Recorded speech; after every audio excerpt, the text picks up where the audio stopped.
ಅಡುಗೆ ಮಾಡ್ಕೊಂಡು ತಿಂತಾ ಇದ್ರೆ ಆಹಾ ಎಷ್ಟು ಖುಷಿ ಆಗತ್ತಲ್ವಾ. ಅದಕ್ಕಿಂತ ಇದು ಸ್ವಲ್ಪ ಹುಳಿ ಕಮ್ಮಿ ಇರುತ್ತೆ. ಇದಕ್ಕೆ ಈ ಥರ ತೆಳುವಾಗಿ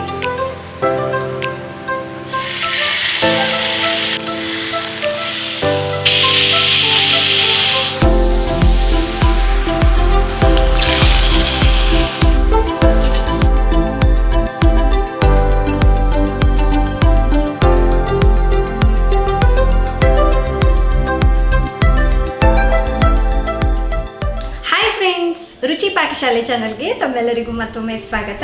ಸೊ ನಾನಿವತ್ತು ನನ್ನ ಮಧ್ಯಾಹ್ನದ ಫುಡ್ ಬ್ಲಾಗನ್ನು ನಿಮ್ಮ ಜೊತೆ ಶೇರ್ ಮಾಡ್ಬೇಕು ಅಂದ್ಕೊಂಡಿದ್ದೀನಿ.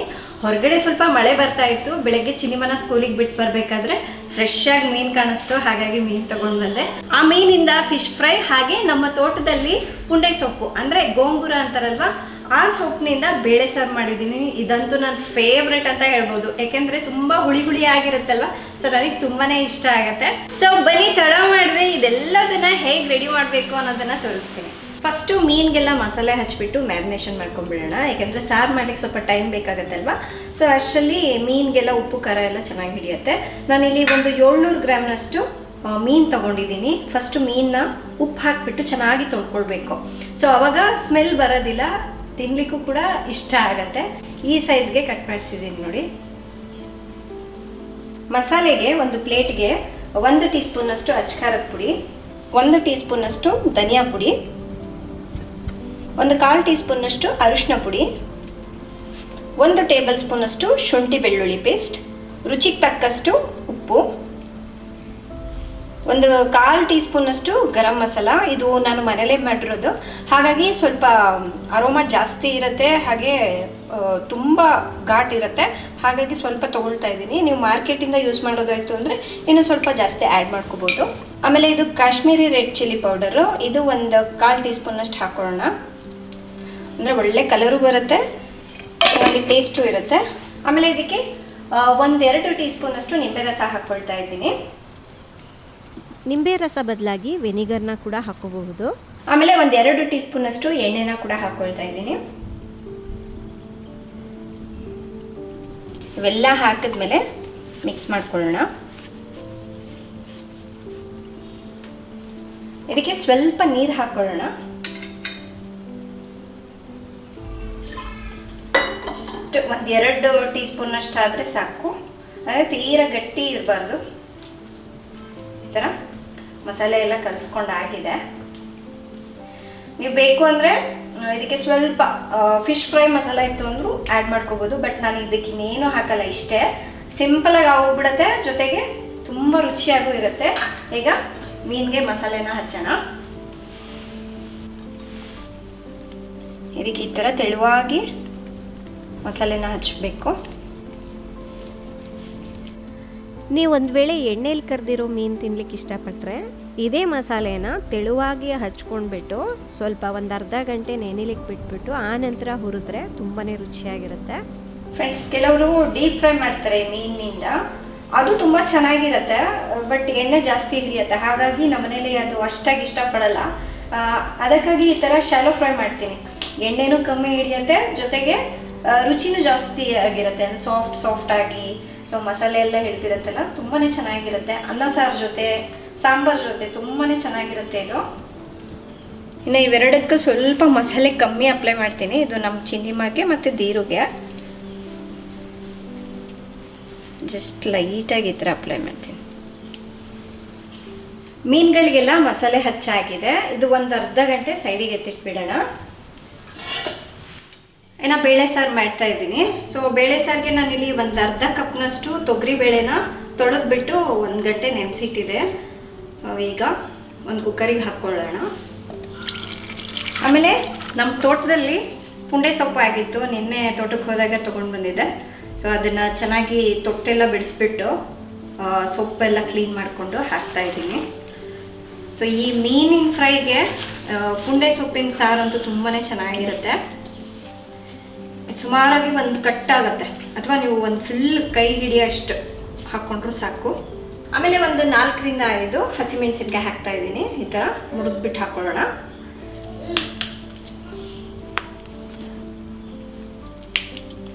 ಒಂದು 6ರಿಂದ 7 ಬೆಳ್ಳುಳ್ಳಿ ಹೆಸಲು, ಒಂದೆರಡು ಚಿಕ್ಕ ಟೊಮೆಟೊ ಕೂಡ ಹಾಕ್ತಾ ಇದ್ದೀನಿ. ಸೊ ಇದು ಸೊಪ್ಪು ಆಲ್ರೆಡಿ ಹುಳಿ ಇರುತ್ತೆ, ಅದ್ರ ಜೊತೆಗೆ ಟೊಮೆಟೊ ಹಾಕಿದ್ರೆ ಇನ್ನೂ ಚೆನ್ನಾಗಿರುತ್ತೆ. ಇನ್ನೊಂದೇನು ಗೊತ್ತಾ, ಈ ಸೊಪ್ಪಿದೆ ಅಲ್ವಾ, ಇದು ಕೆಂಪು ಪುಂಡೆ ಸೊಪ್ಪು ಬರುತ್ತೆ, ಅದಕ್ಕಿಂತ ಇದು ಸ್ವಲ್ಪ ಹುಳಿ ಕಮ್ಮಿ ಇರುತ್ತೆ. ಹಾಗಾಗಿ ಟೊಮೆಟೊ ಸ್ವಲ್ಪ ಹುಣಸೆಹಣ್ಣೆಲ್ಲ ಹಾಕಿದ್ರು ಏನು ಜಾಸ್ತಿ ಹುಳಿ ಅನ್ಸೋದಿಲ್ಲ, ತಿನ್ಲಿಕ್ಕೂ ಚೆನ್ನಾಗಿರುತ್ತೆ. ಅದ್ರ ಜೊತೆಗೆ ನೋಡಿ ಸ್ವಲ್ಪ ಹುಣಸೆಹಣ್ಣು ಕೂಡ ಹಾಕ್ತಾ ಇದ್ದೀನಿ. ಒಂದು ಅರ್ಧ ಟೀ ಸ್ಪೂನಷ್ಟು ಅರಿಶಿಣ ಪುಡಿ. ಈ ಬೇಳೆ ಸೊಪ್ಪು ಎಲ್ಲ ಕುದಿಲಿಕ್ಕೆ ಬೇಕಾದಷ್ಟು ನೀರು ಹಾಕೊಳ್ಳೋಣ. ನಾನಿಲ್ಲಿ 1.5 ಕಪ್ನಷ್ಟು ನೀರು ಹಾಕ್ತಾ ಇದ್ದೀನಿ.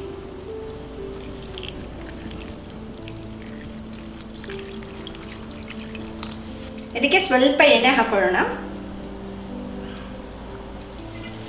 ಸ್ಟವ್ನ ಆನ್ ಮಾಡಿಬಿಟ್ಟು ಕುಕ್ಕರ್ ಕ್ಲೋಸ್ ಮಾಡಿ ಒಂದು 3 ವಿಷಲ್ ಕೂಗಿಸ್ಕೋಬೇಕು.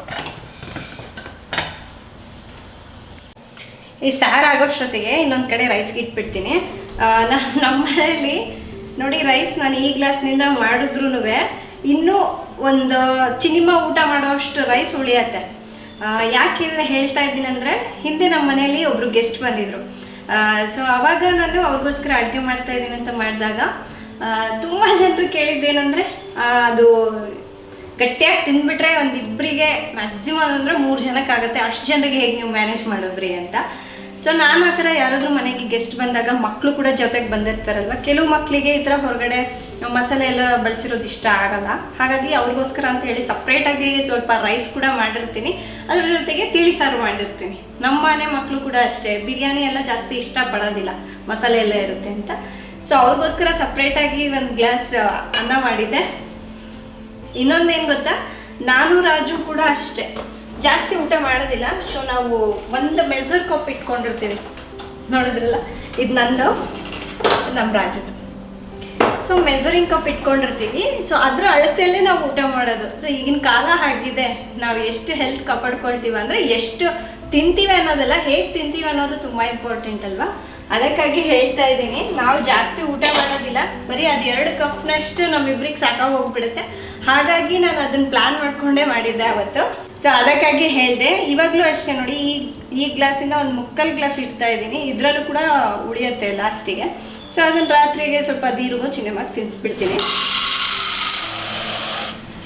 ನಮ್ಮ ಮನೇಲಿ ಒಂದೊಂದು ದಿವಸ ಒಂದೊಂದು ಥರದ ಅಕ್ಕಿನ ಬಳಸ್ಬಿಟ್ಟು ಅನ್ನನ ಮಾಡ್ತೀವಿ. ಇವತ್ತು ನಾನು ಅನ್ಪಾಲಿಶ್ಡ್ ರೈಸ್ನ ಯೂಸ್ ಮಾಡಿಬಿಟ್ಟು ಅನ್ನ ಮಾಡ್ತಾಯಿದ್ದೀನಿ. ಅದಕ್ಕಾಗಿ ಇದು ಸ್ವಲ್ಪ ಕಲರ್ ಆಗಿರುತ್ತೆ, ಆರೆಂಜು, ವೈಟು, ಲೈಟ್ ಆರೆಂಜು, ಈ ಥರ ಕಲರ್ ಇರುತ್ತೆ. ಸೊ ಒಂದು 7-8 ಥರದ ಅಕ್ಕಿನ 1 kg ತಂದಿಟ್ಕೊಂಡಿರ್ತೀನಿ. ಸೊ ಒಂದೇ ಥರ ಟ್ರೈ ಮಾಡೋದಕ್ಕಿಂತ ಬೇರೆ ಬೇರೆದೆಲ್ಲ ಟೇಸ್ಟ್ ಮಾಡಬೇಕಂತ.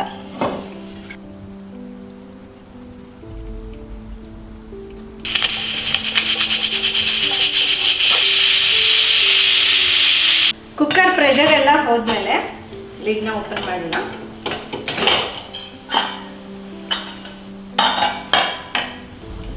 ಬೇಳೆ ಎಲ್ಲ ಚೆನ್ನಾಗಿ ಮೆತ್ತಗೆ ಬೆಂದಿದೆ.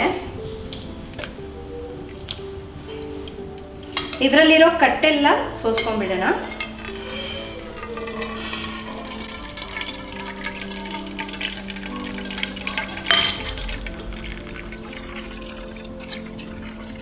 ಈಗ ರುಚಿಗೆ ತಕ್ಕಷ್ಟು ಉಪ್ಪು ಹಾಕೊಳ್ಳೋಣ. ನಾನಿಲ್ಲಿ ಕಲ್ಲುಪ್ಪು ಹಾಕ್ತಾ ಇದ್ದೀನಿ. ಈಗ ಬೇಳೆನ ಮಸ್ತ್ ಬಿಡಬೇಕು.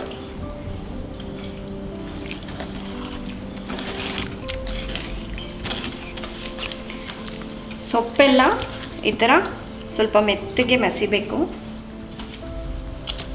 ಫ್ರೆಂಡ್ಸ್, ಈ ಪುಂಡೆ ಸೊಪ್ಪು ಅಥವಾ ಗೋಂಗೂರ ಸೊಪ್ಪು ಬೇಳೆ ಸಾರು ಜೊತೆ ಮುದ್ದೆ ಅಥವಾ ರೊಟ್ಟಿ ಸಖತ್ ಕಾಂಬಿನೇಷನ್ ಅವೆರಡಕ್ಕಂತೂ. ಸೊ ಅದಕ್ಕಾಗಿ ನಮ್ಮ ತೋಟದಲ್ಲಿ ಪುಂಡೆ ಸೊಪ್ಪು ಆದಾಗೆಲ್ಲ ಕಿತ್ಕೊಂಡು ಬಂದು ಮಾಡ್ತಾ ಇರ್ತೀನಿ ನಾನು. ಇನ್ನು ಕೆಲವರು ಆ ಎಲೆ ಎಲ್ಲ ನೋಡಿಬಿಟ್ಟು ಇದೇನಿದು ಗಾಂಜಾದ ಎಲೆದಿಂದ ಬೇಳೆ ಸಾರೆಲ್ಲ ಮಾಡ್ತಿರಲ್ಲ ನೀವು ಅಂತ ಕೇಳ್ತಾರೆ. ಅದು ಸೇಮ್ ನನಗೂ ಗೊತ್ತಿಲ್ಲ, ಗಾಂಜಾದ ಎಲೆನೂ ಆ ಥರನೇ ಇರುತ್ತಂತೆ. ಆಮೇಲೆ ಕೆಲವ್ರು ಕಾಮೆಂಟ್ ಮಾಡಿದಾಗ ಗೊತ್ತಾಯಿತು ನನಗೆ. ಬಟ್ ಅದು ನಮಗೆ ಇಲ್ಲಿ ಮೈಸೂರಲ್ಲಿ ತುಂಬ ಕಡಿಮೆ, ನರ್ಸರಿಗಳಲ್ಲಿ ಹೋದರೆ ಬೀಜ ಸಿಗುತ್ತೆ ಅದ್ರದ್ದು. ಆದರೆ ಸೊಪ್ಪಂತೂ ಇಲ್ಲಿ ಎಲ್ಲೂ ಸಿಕ್ಕೋದಿಲ್ಲ. ಬ್ಯಾಂಗ್ಳೂರಲ್ಲಿ ಸಿಗುತ್ತೆ, ಬಟ್ ಮೈಸೂರಲ್ಲಿ ನಾವು ಎಷ್ಟು ಹುಡುಕಿದ್ದೀವಿ, ಸಿಗೋದೇ ಇಲ್ಲ ಇಲ್ಲಿ. ಒಂದು 2-3 ನಿಮಿಷ ಚೆನ್ನಾಗಿ ಬೇಳೆ ಮಸ್ಬಿಟ್ಟು ಈಗ ಈ ಕಟ್ಟಿದೆ ಅಲ್ವಾ, ಅದನ್ನು ಹಾಕೊಳ್ಳೋಣ.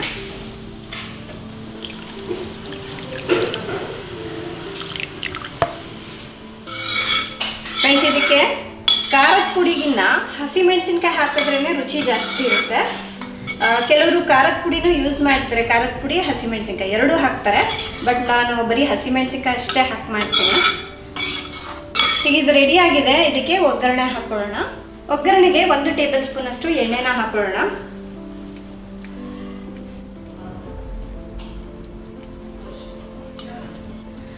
ಒಂದು ಅರ್ಧ ಟೀ ಸ್ಪೂನ್ ಅಷ್ಟು ಸಾಸಿವೆ,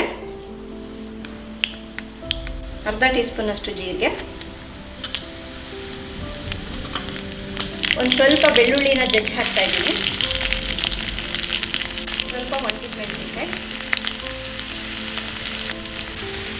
ಸ್ವಲ್ಪ ಬೆಳ್ಳುಳ್ಳಿ ಕಲರ್ ಚೇಂಜ್ ಆಗಬೇಕು.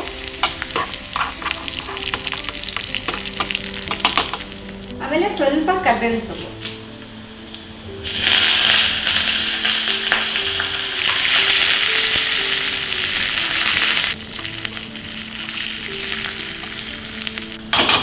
ಈಗ ಸಾರು ಹಾಕೊಂಡ್ಬಿಡೋಣ.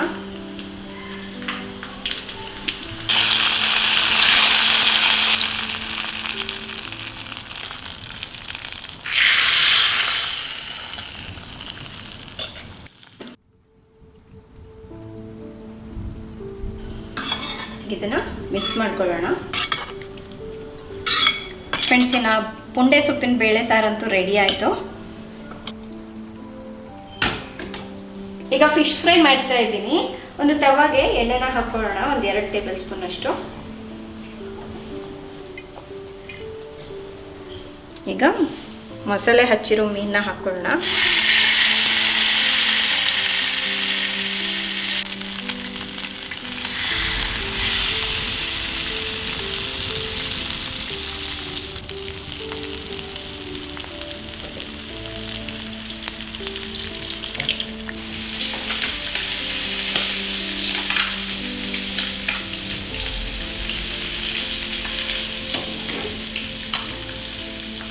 ಒಂದು ಸೈಡ್ ಆಗದೆ ನಿಧಾನಕ್ಕೆ ತಿರುಗಿ ಹಾಕಬೇಕು.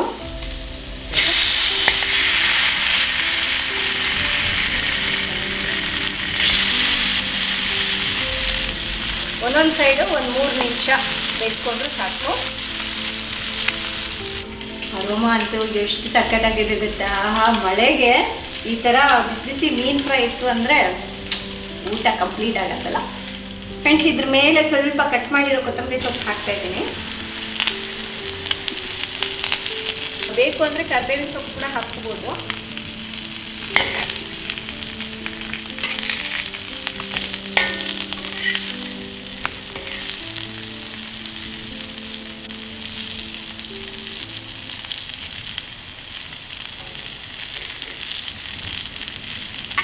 ಥರ ಎಲ್ಲ ಕಡೆನೂ ಮೀನನ್ನ ಹುರ್ಕೋಬೇಕು.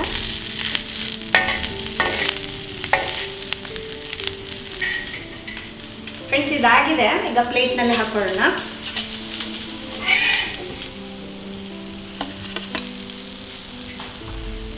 ಇದೇ ಥರ ಎಲ್ಲ ಮೀನುಗಳನ್ನು ಹುರ್ಕೋಬೇಕು. ಸೊ ಈಗ ಮಕ್ಕಳಿಗೆ ಹುರಿತಾ ಇದ್ದೀನಿ.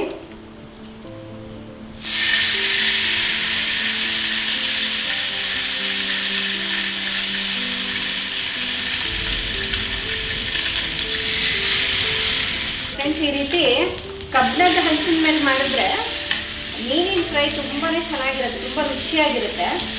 ಹಾಗಾಗಿ ಆದಷ್ಟು ಕಬ್ಬಿಣದ ಹಂಚೆ ಯೂಸ್ ಮಾಡಿ. ನಮ್ಮ ದೀರುಗೆ ಮತ್ತು ಚಿನ್ನಿಮ್ಮಗೆ ಸ್ವಲ್ಪ ಮಸಾಲೆ ಕಮ್ಮಿ ಹಚ್ಚಿದ್ನಲ್ವ, ಆ ಮೀನು ಹುರಿತಾ ಇದ್ದೀನಿ. ಫ್ರೆಂಡ್ಸ್, ಈಗ ಸರ್ವ್ ಮಾಡ್ಕೊಳ್ಳೋಣ. ಸೊ ನಾನು ಮಧ್ಯಾಹ್ನ ಅಲ್ವಾ ರೈಸ್ ಮಾಡಿದ್ದೀನಿ.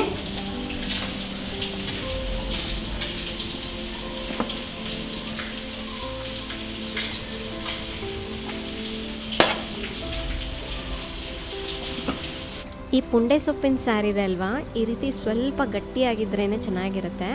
ಮುದ್ದೆ, ರೊಟ್ಟಿ, ಚಪಾತಿ, ಅನ್ನ ಯಾವುದ್ರ ಜೊತೆ ತಿಂದ್ರೂ ಸಖತ್ತಾಗಿರುತ್ತೆ ಇದ್ರ ಕಾಂಬಿನೇಷನ್ ಮಾತ್ರ. ಇನ್ನು ಈ ಸೊಪ್ಪಿಂದ ಚಟ್ನಿ, ಹಾಗೆ ಚಿಕನ್ ಬಿರಿಯಾನಿ, ಚಿಕನ್ ಕರ್ರಿ ಏನು ಮಾಡಿದ್ರೂ ಅಷ್ಟೇ ತುಂಬಾ ರುಚಿ ಕೊಡುತ್ತೆ. ಇನ್ನು ಹಾಗೆ ಬಿಸಿ ಬಿಸಿಯಾಗಿ ಮೀನು ಸರ್ವ್ ಮಾಡ್ತಾಯಿದ್ದೀನಿ. ಈ ಥರ ಕಮ್ಮಿ ಮಸಾಲೆನ ಯೂಸ್ ಮಾಡಿಬಿಟ್ಟು ಮಾಡೋದ್ರಿಂದ ಮಕ್ಕಳಿಗೂ ಇಷ್ಟ ಆಗುತ್ತೆ. ಯಾವುದೇ ರೀತಿ ಆ್ಯಸಿಡಿಟಿ, ಗ್ಯಾಸ್ಟ್ರಿಕ್ ಪ್ರಾಬ್ಲಮ್ ಏನೂ ಆಗೋಲ್ಲ. ಇನ್ನು ಈರುಳ್ಳಿ ಜೊತೆ ಈ ಫಿಶ್ ಫ್ರೈನ ತಿಂದರೆ ಆಹಾ ಎಷ್ಟು ರುಚಿಯಾಗಿರುತ್ತೆ ಗೊತ್ತಾ. ನೋಡಿ ಎಷ್ಟು ಕ್ವಿಕ್ಕಾಗಿ ಈಸಿಯಾಗಿ ಮಧ್ಯಾಹ್ನದ ಊಟ ರೆಡಿ ಮಾಡ್ಬೋದು ಅಂತ. ಫ್ರೆಂಡ್ಸ್, ಇನ್ನು ನನ್ನ ಮಧ್ಯಾಹ್ನದ ಲಂಚ್ ರೆಡಿ. ಅಬ್ಬಾ, ಈ ಥರ ಅಡುಗೆ ಮಾಡ್ಕೊಂಡು ತಿಂತಾ ಇದ್ರೆ ಆಹಾ ಎಷ್ಟು ಖುಷಿ ಆಗತ್ತಲ್ವಾ. ಸೊ ನಾನು ಇಷ್ಟೊಂದು ರೈಸ್ ಬಡಿಸಿದ್ದೀನಲ್ವ, ಇದಿಷ್ಟು ನಾನು ತಿನ್ನೋದಿಲ್ಲ, ಪ್ಲೇಟ್ ಫುಲ್ಲಾಗಿ ಕಾಣಿಸ್ಲಿ ಅಂತ ಹೇಳಿ ಸರ್ವ್ ಮಾಡಿದ್ದೀನಿ ಅಷ್ಟೇ. ಸರಿನಾ? ಸೊ ನೀವು ಕೂಡ ಒಂದ್ಸಲ ಟ್ರೈ ಮಾಡಿ ನೋಡಿ. ನಾನಂತೂ ಈಗ ಹೋಗಿ ಊಟ ಮಾಡ್ಕೊಂಡು ಬರ್ತೀನಿ. ಸೊ ಇವತ್ತಿನ ನನ್ನ ಮಧ್ಯಾಹ್ನದ ಈ ಫುಡ್ ಬ್ಲಾಗ್ ತಮ್ಮೆಲ್ಲರಿಗೂ ಇಷ್ಟ ಆಗಿದೆ ಅಂದ್ಕೊಳ್ತಾ ಇದ್ದೀನಿ. ಇಷ್ಟ ಆದರೆ ಪ್ಲೀಸ್ ಒಂದು ಲೈಕ್ ಮಾಡಿ, ನಿಮ್ಮ ಫ್ರೆಂಡ್ಸ್ಗೆ ಫ್ಯಾಮಿಲಿ ಮೆಂಬರ್ಸ್ಗೂ ಶೇರ್ ಮಾಡಿ. ಇದ್ರ ಮೇಲೆ ಸ್ವಲ್ಪ ನಿಂಬೆ ರಸ ಹಾಕ್ಕೊಂಡ್ರೆ ಇನ್ನೂ ಸೂಪರಾಗಿರುತ್ತೆ. ಫ್ರೆಂಡ್ಸ್, ನಾನಂತೂ ಇಲ್ಲಿ ಇವತ್ತು ಟೇಸ್ಟ್ ಮಾಡ್ತಾ ಇಲ್ಲ, ಯಾಕೆಂದರೆ ಫುಲ್ ಹೊಟ್ಟೆ ಹಸಿವಾಗ್ತಾ ಇದೆ. ಹೋಗಿ ಊಟ ಮಾಡ್ತೀನಿ. ನೀವು ಕೂಡ ಈ ಥರ ಏನಾದ್ರು ಸೊಪ್ಪು ಸಿಕ್ತು, ಪುಂಡೆ ಸೊಪ್ಪು ಅಂದರೆ ಒಂದ್ಸಲ ಟ್ರೈ ಮಾಡಿ ನೋಡಿ. ಇವೆರಡರ ಕಾಂಬಿನೇಷನ್ ಅಂತೂ ಸಕ್ಕತ್ತಾಗಿರುತ್ತೆ. ನಾಳೆ ಇನ್ನೊಂದು ಹೊಸ ಫುಡ್ ಬ್ಲಾಗ್ ಜೊತೆ ಮತ್ತೆ ಸಿಗ್ತೀನಿ. ಅಲ್ಲಿವರೆಗೂ ಟೇಕ್ ಕೇರ್, ಬಾಯ್.